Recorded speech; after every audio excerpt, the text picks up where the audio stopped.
Imagine कीजिए कि आप एक मिस्ट्री शो के मेन कैरेक्टर हैं जो कि एक कंफ्यूजिंग केस को सॉल्व करने में लगा है। आप हर एक सिंगल डिटेल को अपने केस से कनेक्ट करके अपने आंसर को फिगर आउट करना चाहते हैं, लेकिन काफी टाइम बीत जाने के बाद आपको रियलाइज होता है कि आप कुछ भी फिगर आउट नहीं कर पा रहे हैं। आप छोटी छोटी सी चीजों में ही उलझ कर रह गए हैं। और यहाँ पर आते हैं ओजी एमसीयू फैंस, जो कि किसी शेरलॉक होम्स से कम नहीं, बिकॉज इनकी नजरों से कुछ भी नहीं बच सकता। ये फैंस हर एक पजल को सॉल्व करके सारे कनेक्शंस को फिगर आउट कर सकते हैं। और यहाँ पर बर्थ होता है एमसीयू की ऐसी अमेजिंग थ्योरीज का, जो मार्वल के फ्यूचर मूवीज में होने वाले इवेंट्स को पहले ही इमेजिन कर लेते हैं। फर्स्ट थ्योरी ये है कि स्टैन ली एमसीयू में वॉचर का रोल प्ले करते थे। मतलब एमसीयू में उनके जितने भी कैमियोज हैं वो सारे फनी ईस्टर एग्स तो हैं, लेकिन इन सारे सीन्स में वो एक हिडन रोल प्ले कर रहे थे। हाँ, हो सकता है कि आपको थोड़ा सा वियर्ड लगे, बट जब आप इन सारे सीन्स को कनेक्ट करके देखेंगे तो ये चीज काफी सेंस बनाती है। मार्वल कॉमिक्स में वॉचर्स एक्चुअली ऐसे एशियंट एंड पावरफुल बीइंग्स हैं जिनका काम ओनली ये है कि वो यूनिवर्स में होने वाले सभी इवेंट्स को ऑब्जर्व एंड रिकॉर्ड करते हैं बिना इनमें इंटरफेयर किए। एमसीयू में हमने वॉचर्स को guardians of the Galaxy volume 2 and what if series में देखा है।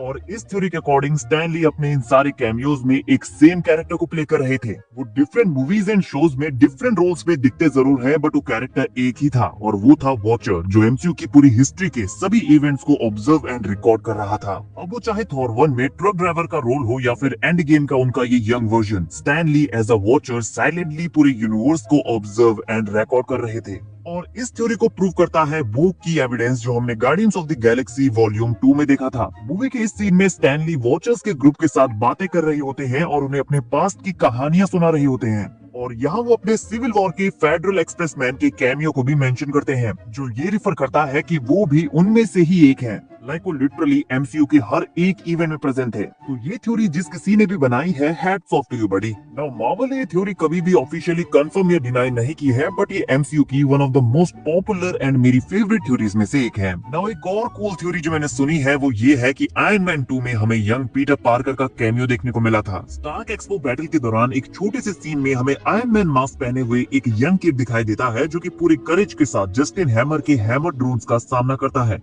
और तब से कुछ फैंस ये थ्योरी बनाने लगे थे कि ये young kid actually Peter Parker है। और जो एविडेंस इस थ्योरी को सपोर्ट करते हैं वो भी एक्चुअली काफी इंटरेस्टिंग है। पहला ये कि ये सीन न्यूयॉर्क के क्वींस में प्लेस लेता है, जो कि स्पाइडरमैन का होम टाउन है। सेकंड ये कि इस किड ने रेड एंड ब्लू कलर की हुडी पहनी हुई है, जो कि स्पाइडरमैन के कॉस्ट्यूम के कलर से मैच करता है। और साथ में उसने आयरन मैन का मास्क भी पहना होता है, और वही सेम मास्क हमें डेडपूल एंड वुल्वरीन में देखने को मिला था, जो कि यहाँ पर टोनी एंड पीटर की फोटो के ठीक सामने रखा होता है। सो इनडायरेक्टली मार्वल ने इस थ्योरी को कंफर्म तो किया है। एंड एक्चुअली पीटर पार्कर के एक्टर टॉम हॉलैंड ने 2017 में एक इंटरव्यू में इस थ्योरी को कंफर्म कर दिया था, ये कहते हुए कि हाँ, ये पीटर पार्कर है। मैं एक कंफर्म करता हूँ कि ये पीटर पार्कर है। मैंने 20 मिनट पहले केविन फाइगी के साथ बात की थी। शायद ये चीज मुझे यहाँ पर बतानी नहीं चाहिए थी, बट ये पीटर पार्कर है। इससे पता चलता है कि एमसीयू फैंस इतनी लॉजिकल थ्योरीज बनाते हैं कि मार्वल स्टूडियोज को भी उनके साथ एग्री करना पड़ता है। Now Avengers age of Ultron में वांडा मैक्सिमॉफ एवेंजर्स को उनके वर्स्ट नाइटमेयर्स दिखाती है। हर एक एवेंजर को उसका वर्स्ट एंड थ्रेटनिंग विजन दिखता है, जिसे देखने के बाद वो सारे काफी ज्यादा डर जाते हैं। और इन नाइटमेयर सीन्स ने एवेंजर्स एंड गेम के प्लॉट को सेटअप कर दिया था। एंड गेम में सारे एवेंजर्स थैनोस के अगेंस्ट स्ट्रगल कर रहे होते हैं, जहां वो पूरी तरह से होपलेस एंड रिग्रेट फील करते हैं, बिकॉज थैनोस ने अपने स्नैप से हाफ ऑफ द यूनिवर्स को वाइप आउट कर दिया था। और इन दोनों मूवीज के बीच का कनेक्शन था एज ऑफ अल्ट्रॉन में दिखाए गए उनके नाइटमेयर्स, जो कि एंड गेम के इवेंट्स को फोरशैडो करते हैं। फॉर एग्जांपल टोनी स्टार्क का नाइटमेयर ये था कि उसके सारे फ्रेंड्स मर गए हैं, इसीलिए वो एंड गेम में टाइम ट्रेवल टेक का इन्वेंशन करके सबको बचाने का डिसीजन लेता है और खुद को सैक्रिफाइस करके थैनोस को डिफीट करता है। स्टीव रॉजर्स का नाइटमेयर ये था कि वो वर्ल्ड को नहीं बचा सका।